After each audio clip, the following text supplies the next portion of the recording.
All right, we're going to hustle through tight ends, which you have actually more tight ends than usual. Usually we got like one higher, one lower, but I'll move quick. Yeah. 3 guys he's quicker on and then or higher on, and then we should have maybe close to half an hour for the mailbag. Maybe we get out of here by kickoff.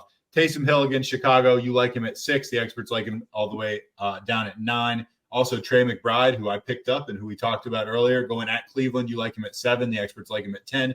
And Cole Kmet at New Orleans. You like him at 9. The experts like him at 13. You're higher on all those guys.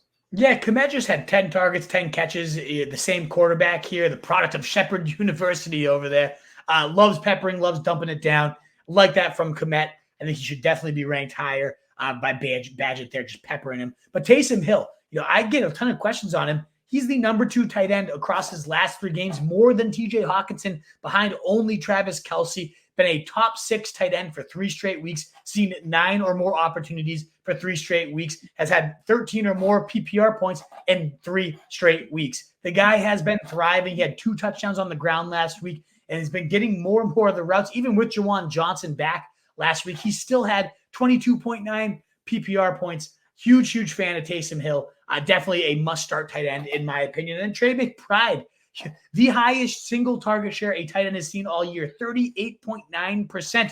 And yeah, we were laughing about how, the Cardinals, 31% targets to tight ends. It's the third highest in the league, but they can't all go to McBride, right? Well, he then goes and blows that out of the water and has 7% higher than that. 88% of the routes, elite. 83% of the snaps, a great rate. Again, that 14 targets was phenomenal. 46% of them were first read targets, so drawn up plays just for McBride. So deadly after the catch. You saw him plowing into the end zone with so many defenders around, and what a great touchdown that was. We've seen him hurdle people. This guy shouldered his college offense, and he's still killing it. So it's 25 points last week. The only reason to be a little lower is Cleveland is the single hardest matchup for tight ends. But to me, this is the focal point of the passing game, maybe even more so than Marquise Brown at this point. They're going to find ways to get Trey McBride the rock.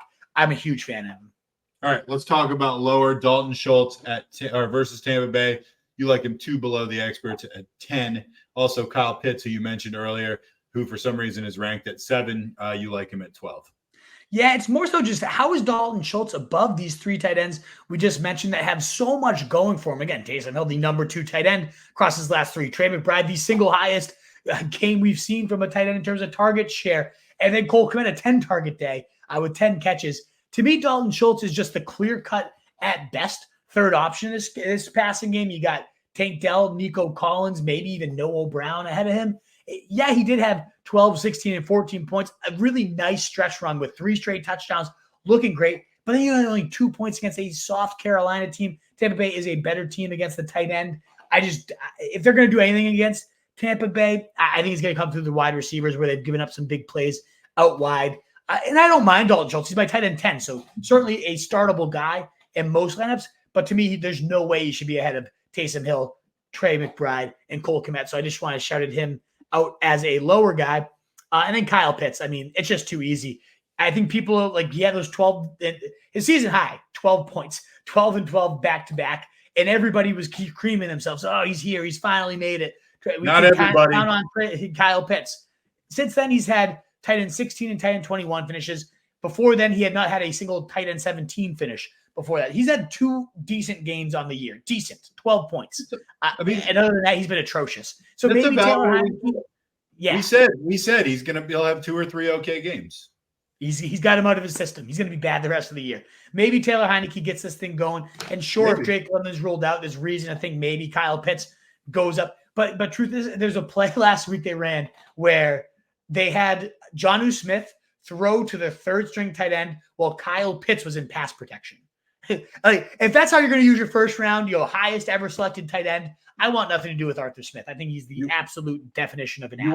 You want to get all 3. You need all 3 tight ends involved on the play.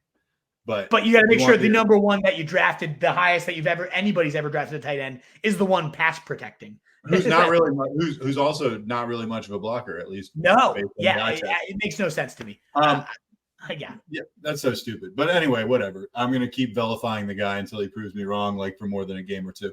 Yeah. Hail Marys, tight ends, Gerald Everett and Cade Otton, 24% owned and 4% owned, respectively. Yeah, Everett's more so the matchup. No team has given up more points to tight ends than the Jets. It makes sense. They're so good against wide receivers that running backs and tight ends become the focal point of offenses against them. Gerald Everett, assuming he's healthy, will be that guy. And if he's not, then fire up Donald Parham, who's only 4% rostered, 6'8" monster, looked dangerous after the catch too last week. I almost hope Gerald Everett said so we get more Parham. I love that guy. But if not, Gerald Everett should be in a great spot. And then Cade Otton, fifth most in route participation among tight ends right now. He had 6 targets in back-to-back weeks, 7 fantasy points in back-to-back weeks. I know, not lighting the world on fire when you got Mike Evans and Godwin around you, but Houston's first in terms of adjusted target rate, 2 tight ends, 8th most in terms of points allowed to the position. I really like Cade Otton as a desperation. If you got to fill something in there, not the worst to throw out there. What is up, you fantasy wolf? Thanks so much for tuning in. If you haven't already, share your thoughts in the comments, check out some more videos, and join the newest Wolfpack by subscribing below.